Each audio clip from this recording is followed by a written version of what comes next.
The $3.2 billion mistake. They fired me in the middle of a $3.2 billion negotiation. Not before, not after, during. I'm Victor Sullivan, 51 years old, and I just watched 16 years of work get torched in front of a room full of Saudis, Americans, and a 23-year-old who couldn't tell Arabic from Farsi. Fatima will handle translations moving forward, Brandon said, gesturing to the young woman at the end of the table. The next sentence from Sheikh al-Rashid's lead negotiator came through broken, half-translated. The rest just died in the air. They didn't even wait until the meeting ended. Victor, Brandon Price leaned forward, his voice carried across the polished table. Your position is no longer needed. HR will meet you downstairs. I thought I'd heard wrong for a second. The translation headset was still warm in my hands. Moments before, I'd finished relaying a critical statement from Arafi Holdings' chief negotiator, one that could have sealed the deal. Now every pair of eyes was on me. A week ago, Brandon had pulled me aside after a late prep session. You'll be right there next to me for the signing, Victor. Historic day for the company. I'd believed him. 16 years, I'd believed loyalty worked both ways. I was Senior Director of Middle East Operations at Weston & Dougherty. But that title didn't tell the story. I was the bridge between this company and the Gulf region. Only one who spoke Arabic fluently. Only one trusted to translate meaning without losing context. Deals lived or died on a single phrase I delivered. I'd worked through midnight calls, cultural misunderstandings, tense silences, handshake agreements no lawyer could draft. I'd done 3 tours in Army intelligence: Kuwait, Iraq, Afghanistan, 1995 to 2007. Built relationships that took decades to earn. Those connections became this company's biggest asset when I joined the private sector in 2008. My reward was a public execution in the middle of a negotiation. Brandon Price was everything I wasn't. Fresh MBA from an Ivy League school. He valued speed over precision, templates over relationships. Where I saw people, he saw leverage. Where I heard layered meaning, he heard words to cut down for efficiency. And now, in front of our most important client, he decided I was replaceable. Sheikh al-Rashid's expression shifted. He looked from Fatima back to me, confirming what had just changed. I said one thing. You just voided clause 14.7. Check with legal. Brandon waved me off. We'll handle it. I picked up my notebook, looked directly at the sheikh. In Arabic, I said, Sharif, it was an honor. He stood up, didn't shake Brandon's hand, just watched me leave. Let me back up, tell you how I got here. Kuwait, Iraq, Afghanistan, 1995 to 2007. Military intelligence, which sounds cooler than it was. Mostly I sat in rooms with tribal leaders, drank bad tea, and learned that the guy who talks the most knows the least. I learned Arabic from a 60-year-old translator named Rashid. He taught me something the Army couldn't. Respect earns more than rank.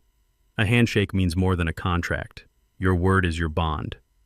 That training saved more lives than bullets. One time in Fallujah, 2004, we had a tribal dispute about to blow up.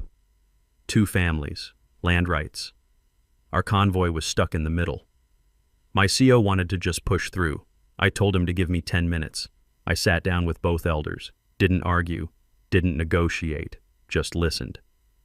Then I quoted a saying Rashid had taught me, about how the wise man plants trees whose shade he'll never sit under. Both elders went quiet. Then they started talking. To each other, not at each other. 30 minutes later, the road was clear. Our convoy moved through. No shots fired. My CO put me in for a commendation. I told him to give it to Rashid. He'd earned it years before I was born. When I left the Army in 2007, I had something most corporate guys didn't. Real relationships in the Gulf. Not LinkedIn connections. Real trust. The kind you earn by showing up, shutting up, and doing what you said you'd do. Weston & Dougherty hired me in 2008 to build their Middle East division from scratch. I was 35, no MBA, no corporate experience, just a Rolodex full of names and a reputation for keeping my word. First 3 years were slow. I wasn't closing billion-dollar deals. I was drinking coffee in Dubai offices, flying to Riyadh for meetings that went nowhere, building foundations. Corporate didn't get it. They wanted results, quarterly numbers. I kept telling them, this region doesn't work like that. Trust takes time. Then year 5 happened. We were in Riyadh. Room smelled like cardamom coffee and new leather. Contract on the table was worth $620 million. Defense logistics. It was slipping away fast. Our lead negotiator compared the deal to a camel chasing the sun. In English, it sounded poetic. In Arabic, in that dialect, it meant a fool chasing something he'd never catch. I saw the flicker in the chairman's eyes. The deal was seconds from collapsing. Didn't ask permission. Stepped forward. Laughed softly. Said in Arabic, "Better a camel chasing the sun than a merchant without shade." Old saying in his province. Nod to ambition with dignity. The room shifted. Shoulders relaxed. Chairman chuckled. Repeated the phrase. Signed the preliminary agreement right there. $620 million saved in 5 seconds. That story never made it into the quarterly report.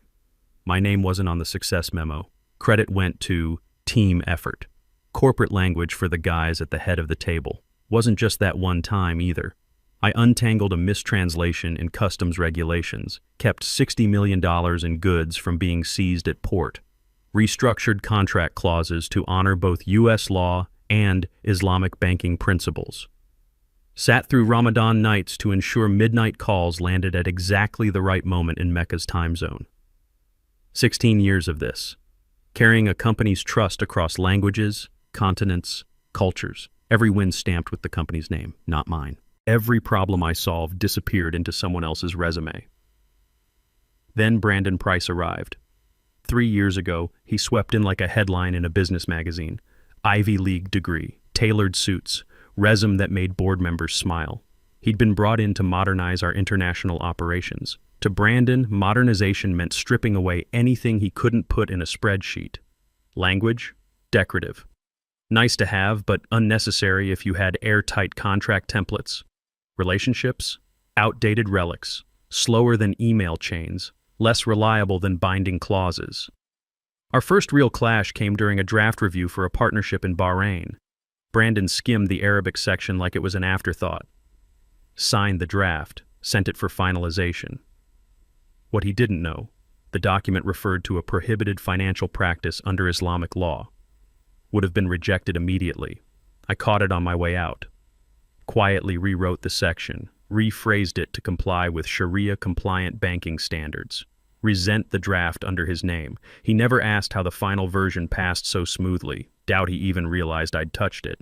Deal went through. Company earned millions. No one lost face. But it mattered to me. Because the next week I heard him in the boardroom. His voice carried through the half-open door. "We're streamlining," he was saying. "Too many moving parts slow us down. People like Victor. Good intentions, but they get bogged down in the details. We don't need to handhold clients through cultural quirks. We just need signatures." I stood in the hallway. Good intentions, details, cultural quirks. He'd just reduced 16 years of bridge building to quirks. I didn't go in. What's the point? But I remembered it. Week later I caught him alone, conference room, after hours. "Brandon, we need to talk." He looked annoyed. "Victor, I'm late for the Bahrain contract. You almost killed it. Islamic banking prohibition. Line 47. I fixed it. You never noticed." His face went blank. "What are you—" "I'm saying you don't know what you don't know. And that's dangerous when you're playing with billions." I walked out. Left him standing there. Didn't feel good. Didn't feel bad. Just felt necessary. From then on, every meeting with Brandon felt like walking a line. He pushed for speed. I quietly ensured accuracy. He sent out documents half-read. I caught the errors before they became disasters. He carried himself like the man pulling the strings, never noticing the hands keeping the operation from collapsing. Then came the Arafi deal, $3.2 billion. Petroleum logistics contracts, supply chain commitments, tech transfer agreements, numbers that stopped feeling real. I'd been embedded in every step. Not because my title required it, because without me, the deal couldn't move forward. Arafi had a security protocol that was as much about respect as risk management. Every phase of the agreement required voice print authentication in Arabic from the designated primary liaison, me. It wasn't just a password, it was verification of trust. Removing the liaison mid-process would be like swapping a groom at the altar. I I took the responsibility seriously. Weeks before the signing, I'd begun preparing more than translations. I commissioned a handcrafted inlaid wooden box from a Riyadh artisan, the kind used for storing family heirlooms. Inside, I placed rare med-jewel dates wrapped in gold-threaded cloth. It wasn't just a gift. It was a signal that Weston and Dotry understood tradition. Alongside the gift, I wrote a speech entirely in Arabic. Not the sterile literal translations Brandon preferred. Something personal. It wove in regional proverbs, references to our shared history, subtle affirmations of mutual respect. The kind of address that could make a chairman feel not just valued but remembered. Still, I knew better than to assume anything was guaranteed. That's why late one evening, reviewing the master contract, I caught a clause buried deep in the legal language. Essential party continuity provision. If the named liaison was replaced before the voice print sequence was complete, the agreement would automatically terminate.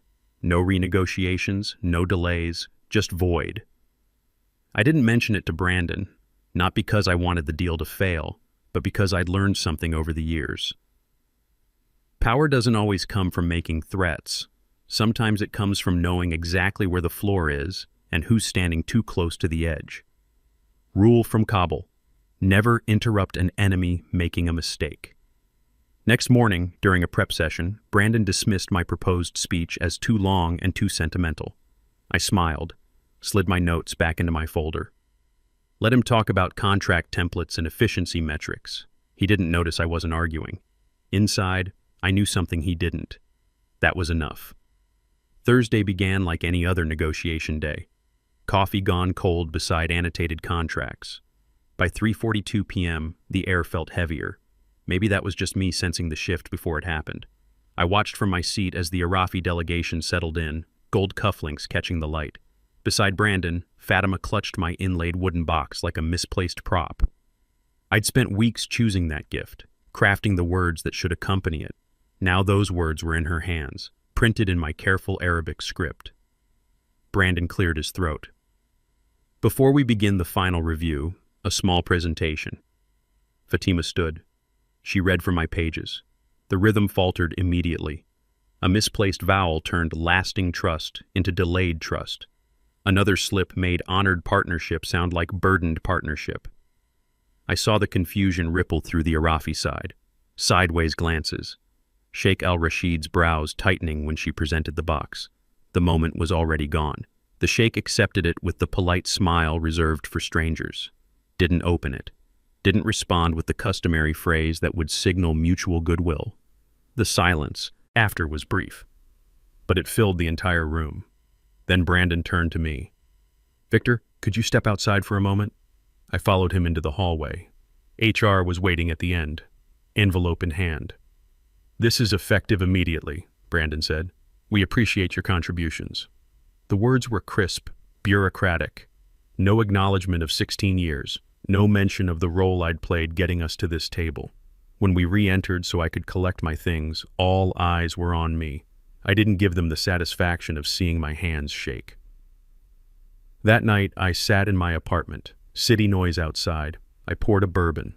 Somewhere in a secure server thousands of miles away, the system handling the Arafi agreement was already processing my absence. Their voice print authentication protocol didn't care about titles or reasons, it only cared about continuity. My name had been coded into the agreement as primary liaison. Every step from initial handshake to final signature had been tied to my identity, my voice. When HR removed me from Weston and Dotry's employee directory, it wasn't just a line on a spreadsheet disappearing. It was a trigger. At 8:47 p.m., my phone buzzed. Encrypted notification from the system. One line, primary removed, protocol 9 engaged. No explanations, no dramatics, just the cold precision of a rule being followed. Protocol 9 meant immediate suspension of all pending contract authorizations until a qualified, verified liaison replaced the removed party. Given the terms I'd read in the fine print, that replacement process would take weeks, if it happened at all. I set the phone down. My heart wasn't racing. Old training kicked in.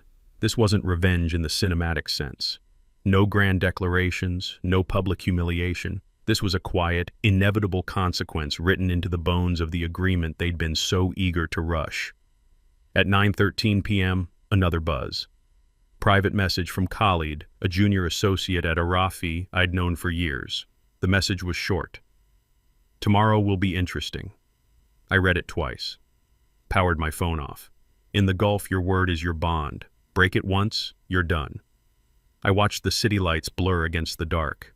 In a few hours, people in corner offices would start to panic. Meetings would be called. Words like irreversible would begin to circulate. I wouldn't need to say a thing.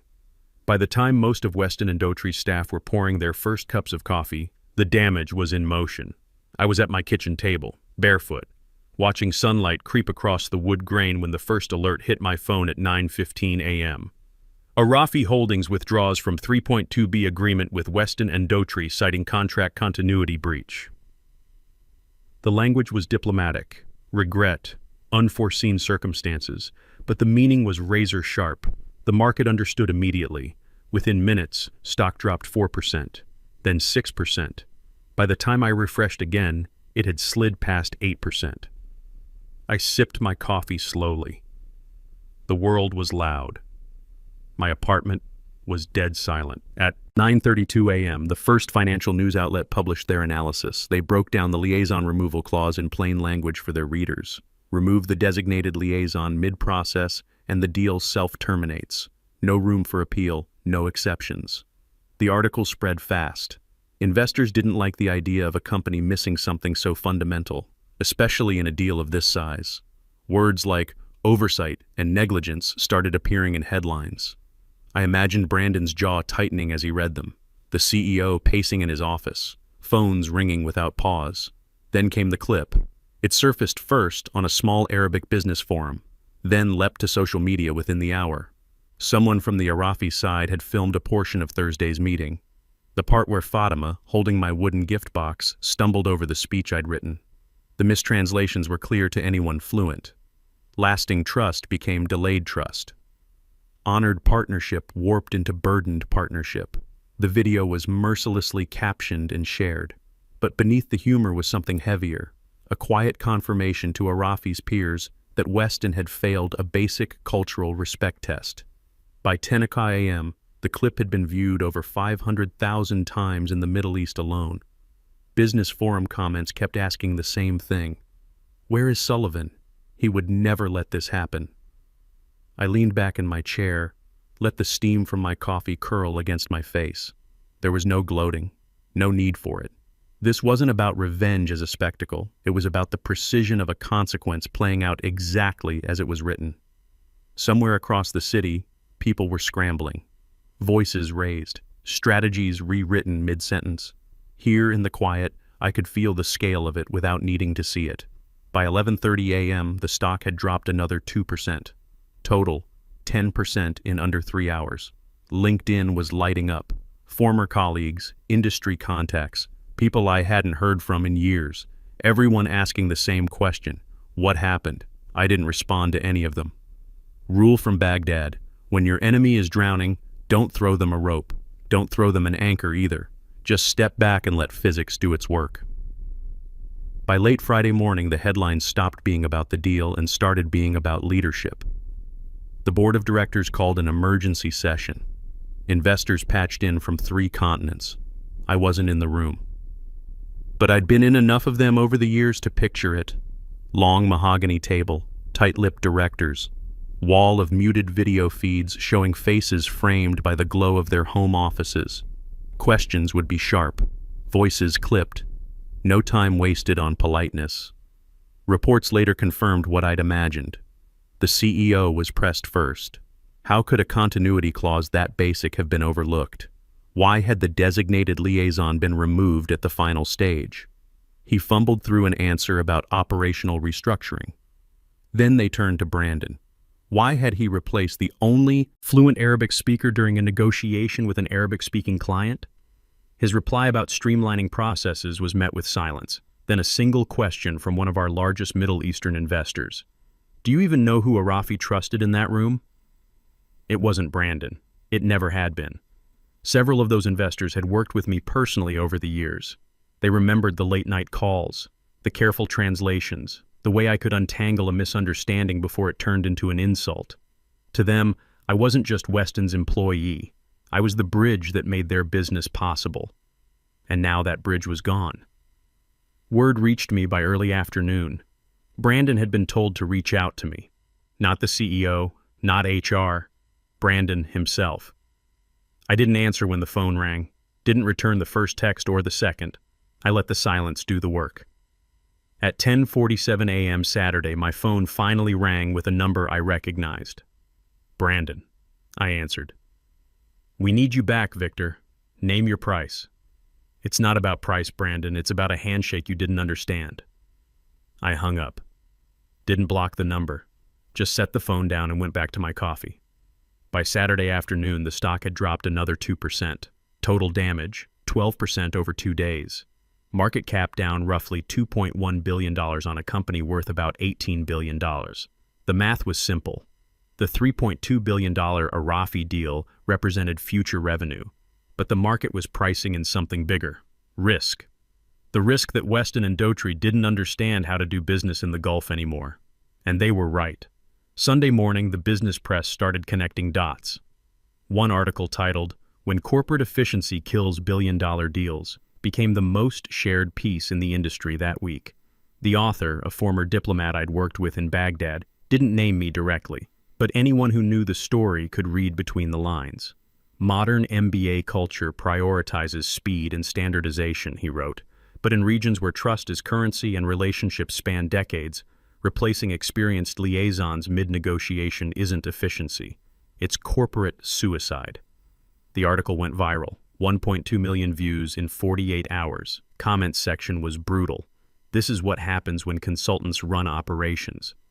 They fired the one guy who actually knew what he was doing. Weston and Dougherty just learned a $3.2 billion lesson about respecting expertise. I read it once, closed the browser, didn't need to read it again. Monday morning, the board made their move. Press release went out at 9 o'clock a.m.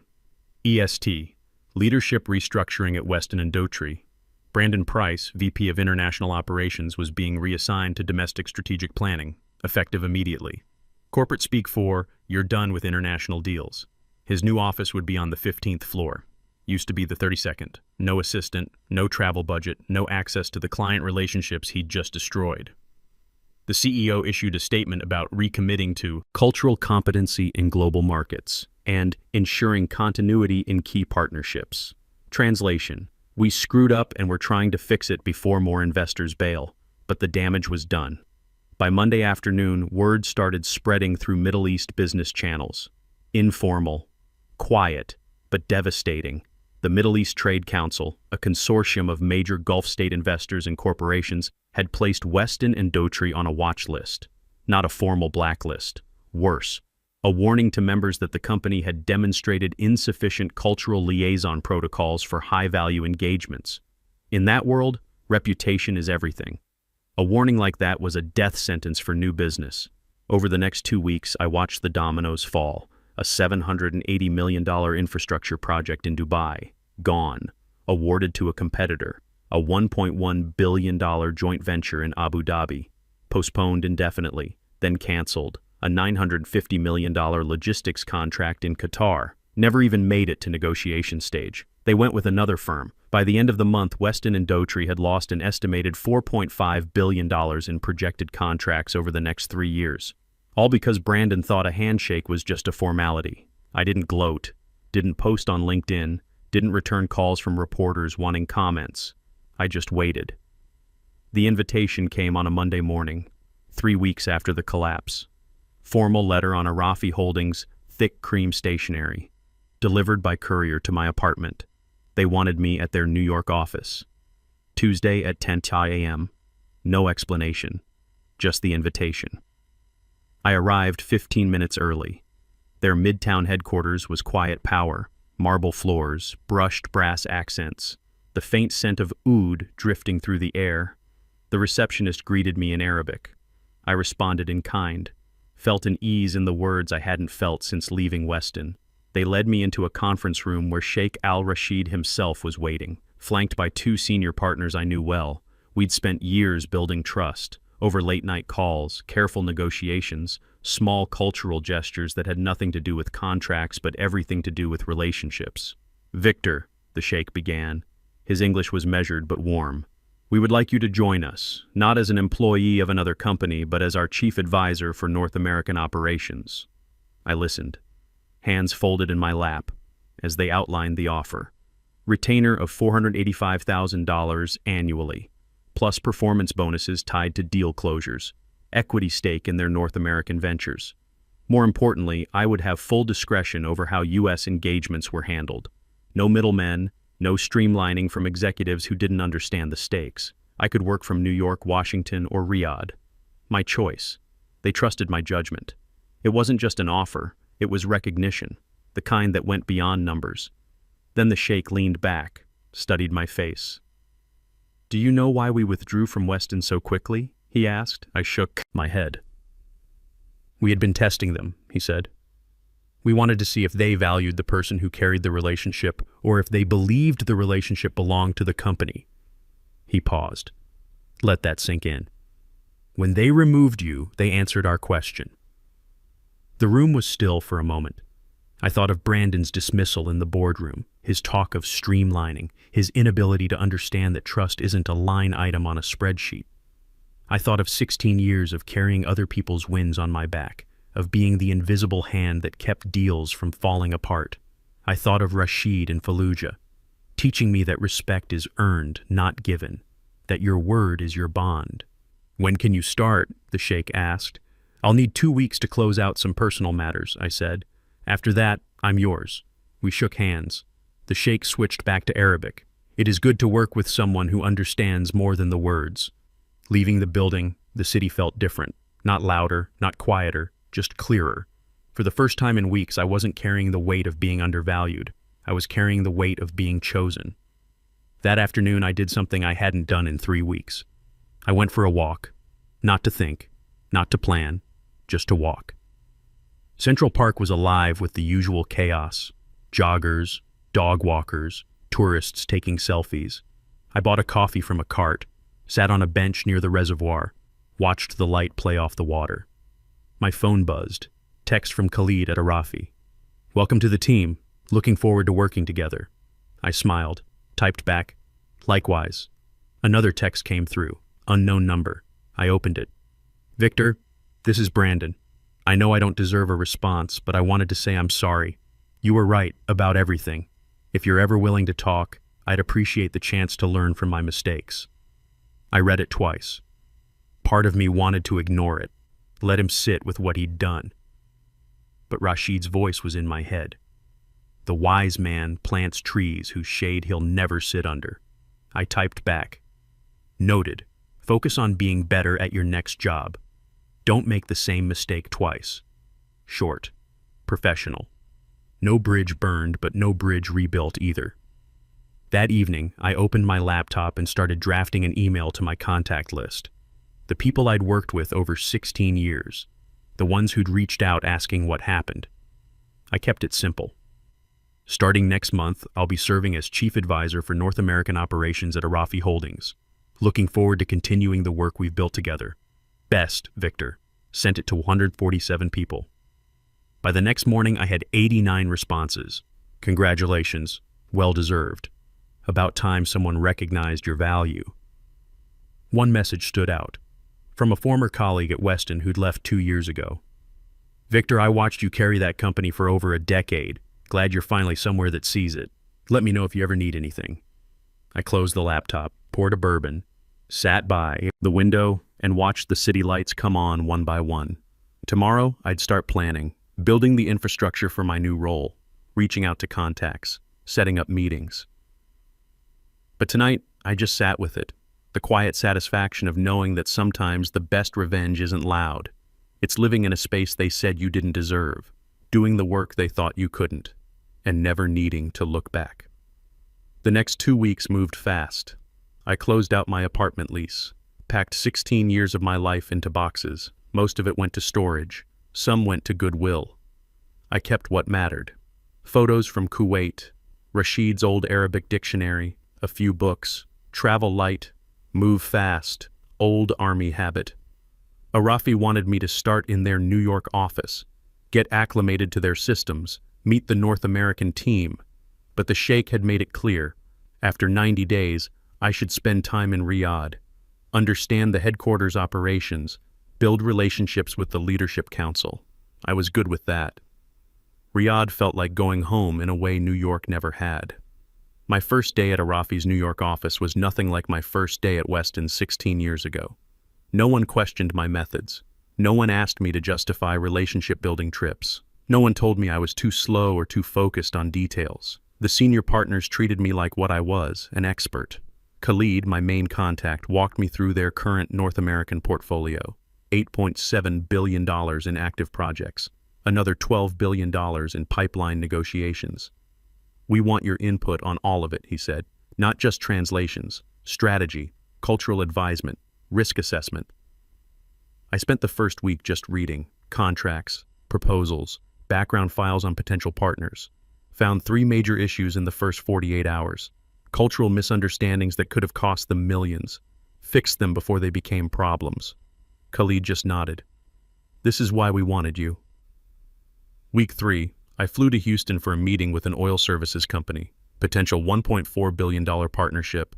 Their CEO was old school Texas. Cowboy boots, firm handshake, straight talker. Heard about what happened at Weston, he said. That was a damn shame. You built that Middle East operation from scratch. Appreciate that, I said. But I'm focused on what's next, not what was. Good attitude. He leaned back in his chair. So what's Arafi really looking for here? I could have given him the corporate pitch, the one about synergies and strategic alignment. Instead, I told him the truth. They're looking for partners who keep their word, who understand that in their world, a handshake matters more than a clause. If you can do that, we'll make a lot of money together. If you can't, we'll know in the first 90 days and part ways clean. He looked at me for a long moment, then smiled. I like you, Victor. You don't bullshit. Life's too short, I said.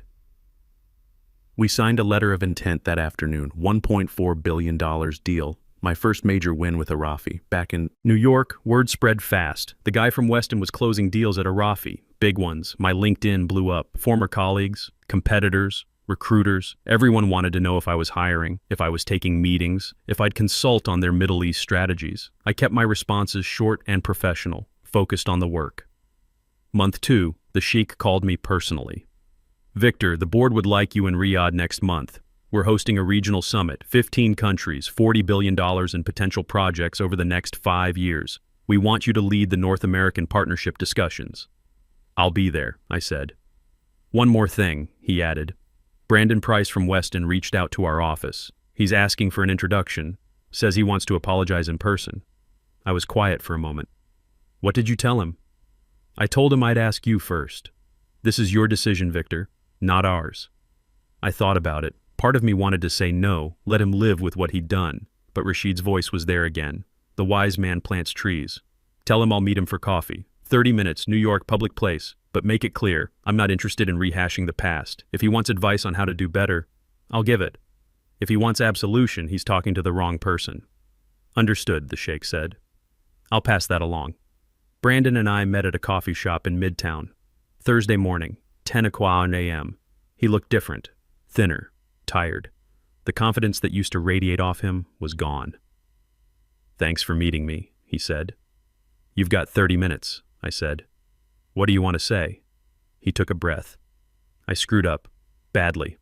I thought I understood international business because I'd read the case studies and run the models. But I didn't understand people. I didn't understand trust. You're right, I said. You didn't.